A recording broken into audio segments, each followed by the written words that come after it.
NHS നിന്ന് സിക്ക് leave എടുത്ത് നാട്ടിൽ പോകുന്നവരും അതേപോലെ സിക്ക് ലീവ് എടുത്ത് ഹോളിഡേക്ക് പോകുന്നവർക്കൊക്കെയുള്ള ഒരു മുന്നറിയിപ്പാണ് ഈ ഒരു വീഡിയോയിൽ.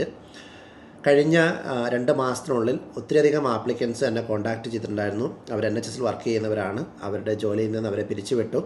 വേറൊരു ജോലി കണ്ടുപിടിച്ച് കൊടുക്കാൻ വേണ്ടി സഹായിക്കുമോ എന്ന് ചോദിച്ചാണ് അവരെന്നെ വിളിച്ചത്. ഇങ്ങനെ വിളിച്ച പലരുടെയും ഡിസിപ്ലിനറി ലെറ്ററുകളും അതേപോലെ ടെർമിനേഷൻ ലെറ്ററൊക്കെ വായിക്കുമ്പോൾ മനസ്സിലാകുന്ന കാര്യം, അവർ വളരെ അനാവശ്യമായ രീതിയിൽ NHSൽ നിന്ന് സിക്ക് ലീവ് എടുത്തു. അതിൻ്റെ പേരിലാണ് അവർക്ക് ടെർമിനേഷൻ ഉണ്ടായിട്ടുള്ളത്. എന്നാൽ ആ ടെർമിനേഷൻ്റെ ഭാഗമായിട്ട് പല ഡിസിപ്ലിനറി മീറ്റിങ്ങുകളിലും അവരെ വിളിക്കുകയും അല്ലെങ്കിൽ വെർബൽ വാർണിങ്ങുകളൊക്കെ ഉണ്ടായിരുന്നു.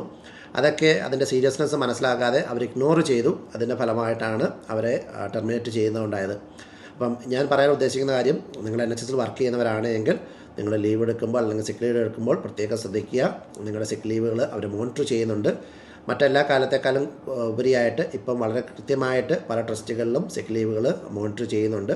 അപ്പോൾ അതുകൊണ്ട് നിങ്ങൾ അനാവശ്യമായിട്ട് സിക്ക് ലീവ് എടുത്തു കഴിഞ്ഞാൽ നിങ്ങളുടെ ജോബിനെ അത് ബാധിക്കാം. നിലവിലെ സാഹചര്യത്തിൽ നിങ്ങൾ ഏത് പൊസിഷനായാൽ പോലും ഒരു ജോബ് നിങ്ങളുടെ പോയി കഴിഞ്ഞാൽ, വേറൊരു പ്രത്യേകിച്ച് NHS നിന്ന് സിക്നെസ്സിൻ്റെ പേരിൽ ഒരു ടെർമിനേഷൻ കിട്ടിക്കഴിഞ്ഞാൽ വേറൊരു ജോബ് കിട്ടുക എന്ന് പറയുന്നത് വളരെ ബുദ്ധിമുട്ടാണ്.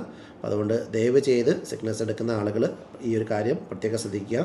ജെനുവിനായിട്ട് സിക്നെസ് എടുക്കുന്നതാണെങ്കിൽ അതിനുള്ള റെക്കോർഡുകളും മെഡിക്കൽ ഡോക്യുമെൻറ്റുകളും എവിഡൻസിലൊക്കെ നിങ്ങൾ പ്രൊഡ്യൂസ് ചെയ്യുക. നമ്മുടെ നാട്ടിൽ നിന്ന് ആളുകൾ ചെയ്യുന്നൊരു പരിപാടിയുണ്ട്. 4 ആഴ്ചത്തെ ആനുവൽ ലീവിന് പോകും. അതിനുശേഷം നാട്ടിൽ നിന്നൊരു മെഡിക്കൽ സർട്ടിഫിക്കറ്റ് കൊണ്ടുവന്ന് കൊടുത്തിട്ട് വീണ്ടും 2 ആഴ്ചയും കൂടി സിക്നെസ് എടുക്കുന്ന പരിപാടികളൊക്കെ ഉണ്ട്. ഈ കാര്യങ്ങൾ പ്രത്യേകം ശ്രദ്ധിക്കുക. ഇപ്പം NHS അത് വളരെ കൃത്യമായ രീതിയിൽ മോണിറ്റർ ചെയ്യുന്നുണ്ട്. അപ്പോൾ അതുകൊണ്ട് ഉള്ള ജോലി കളയുന്ന ഒരു സാഹചര്യം ഉണ്ടാകാതിരിക്കാൻ വേണ്ടിയിട്ടാണ് ഈ ഒരു വീഡിയോ ഞാൻ ചെയ്യുന്നത്. Thank you so much.